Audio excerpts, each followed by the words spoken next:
ওম শান্তি। Good morning. আজ 15/1/2025 শান্তিবন থেকে বাপদাদা বলছেন, মিঠে बच्चे बाप आया है तुम बच्चों को स्वच्छ बुद्धि बनाने। বাবা এসেছেন কিসের জন্য? আমাদের বাচ্চাদের মন আর বুদ্ধিকে পরিষ্কার করার জন্য। কারণ 63 জন্মের ময়লা পড়ে রয়েছে। যেমন কোনো একটা লোহার টুকরোকে যদি দীর্ঘদিন বাইরে রাখা যায়, তারপর জং পড়ে যায়, আর ম্যাগনেট যদি লাগাই আকর্ষণ করবে না। যতক্ষণ কেরোসিন তেলের মধ্যে না ডুবো, জংগুলো না ছাড়ে, ঠিক তেমনি আমাদের মন বুদ্ধি 63 জন্মের ময়লা জং পড়ে আছে। এখানে কেরোসিন মানে জ্ঞানরূপী কেরোসিনের মধ্যে ডুবাও, তাহলে ময়লাগুলো পরিষ্কার হবে।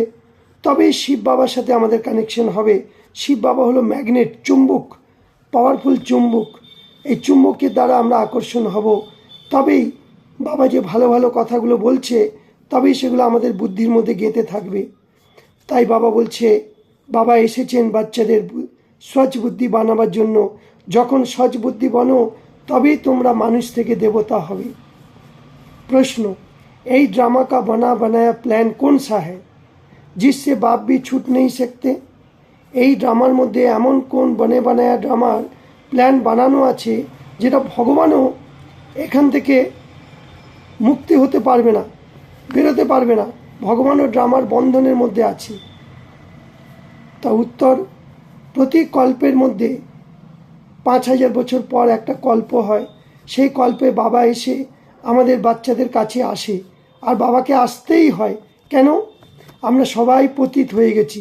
পতিতরা তো পতিতকে উদ্ধার করতে পারে না।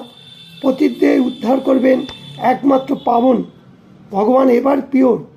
তাই আমরা পতিত পাবন তাকে বলা হয়। কারণ আমরা পতিতদেরকে ভগবান এসে পাবন বানাচ্ছে, আর দুঃখ থেকে আমাদেরকে মুক্তি দিয়ে সুখের রাস্তা নিয়ে যাচ্ছে। পতিত দুঃখী বাচ্চাকে বাবা সুখী বানানা হি হ্যায়। এই ড্রামার মধ্যে প্ল্যান তৈরি হয়ে আছে। এই বন্ধন থেকে বাপ ভি নেই ছুট सकते। আমাদেরকে উদ্ধার করা ছাড়া ভগবানও কিছু করতে পারে না। ভগবান আমাদেরকে উদ্ধার করতেই হবে। আমরা ছাড়া ভগবানের কোনো গতি নেই। মানে ভগবান ছাড়া আমাদের কোনো গতি নেই। ভগবান যতক্ষণ না আসবে ততক্ষণ আমরা উদ্ধার হতে পারছি না।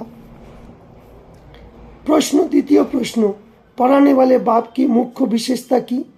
শিব বাবা পরম ধাম থেকে এসে আমাদের পড়াচ্ছেন, তার বিশেষতা কি? বাবা কত নিরহংকারী বনে আমাদের পতিত দুনিয়া, পতিত শরীরের মধ্যে আসে। হ্যাঁ, ব্রহ্মার শরীরটা কি? সাকার শরীর পতিত।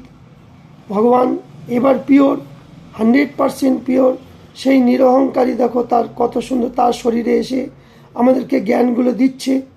বাবা এই সময় তোমাদের স্বর্গের মালিক বানাচ্ছে। তোমরা ফের দাপর যুগে অনেক উনকে লিয়ে সোনে কা মন্দির বানাতে হো।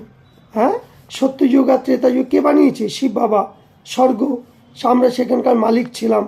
কিন্তু দাপর যুগে আমরা যখন ভুলে গেলাম, বাবাকে স্মরণ করতে লাগলাম, তখন প্রথম সোমনাথের মন্দির সোনা হীরা জহরত দিয়ে বানানো হয়েছে।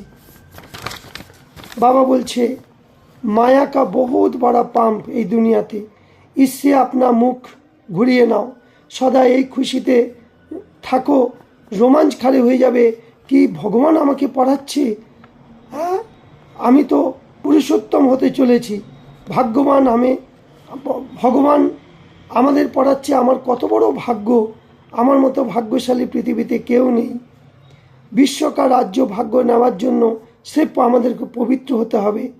যেমন বাপ নিরহংকারী হয়ে পতিত দুনিয়াতে পতিত শরীরের মধ্যে আসে, ঠিক এইরকম বাপ সমান আমাদেরও নিরহংকারী হয়ে সেবা করো।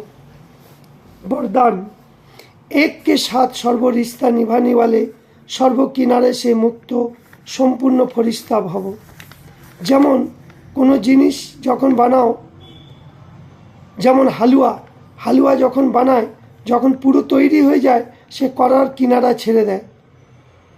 ঠিক সেরকম আমরাও যত যত সম্পন্ন স্টেজের কাছাকাছি আসব, ততই আমরা এই দুনিয়ার থেকে কিনারা আমরা হতে যাব। যখন সব বন্ধন থেকে বৃত্তির দ্বারা কিনারা হয়ে যাবে, অর্থাৎ কারোর সাথে আমাদের অ্যাটাচমেন্ট হবে না, লাগাও হবে না, তবেই আমরা সম্পূর্ণ ফরিস্তা হতে পারবো। এককে সাথ সর্ব রিস্তা নিভানা হয়, বাবার সাথে আমাদের সর্বসম্বন্ধ নিভাও, এইটাই হলো ঠিকানা। এর ফলেই আমাদের অন্তিম ফরিস্তা জীবনের মঞ্জিল সমীপ পর্যন্ত আমরা অনুভব হব।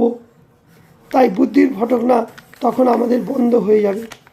ফের আজকে বাবা স্লোগানে বলছে, স্নেহ এমন একটা চুম্বক যে গ্লানি করলে আমাদের কবি সমীপ তার অনুভব করাতে পারে। স্নেহ একটা পাওয়ারফুল ম্যাগনেট, স্নেহের জন্য মানুষ কুরবান হয়ে যায়। কোন স্নেহ? স্বার্থের স্নেহ দুনিয়া।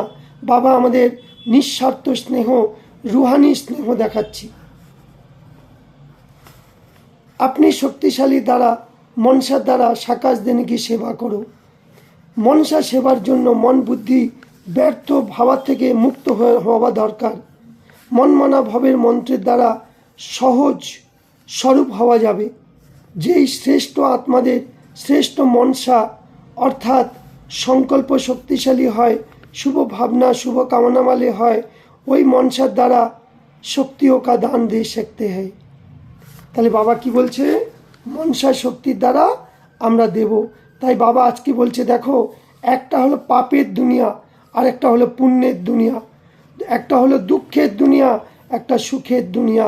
তো সুখ অবশ্যই নতুন দুনিয়া, নতুন বাড়ি হতে পারে, পুরানো বাড়িতে তো দুঃখই দুঃখ। এই জন্য বাবা সেটাকে খালাস করে দিয়ে বাবা আমাদের জন্য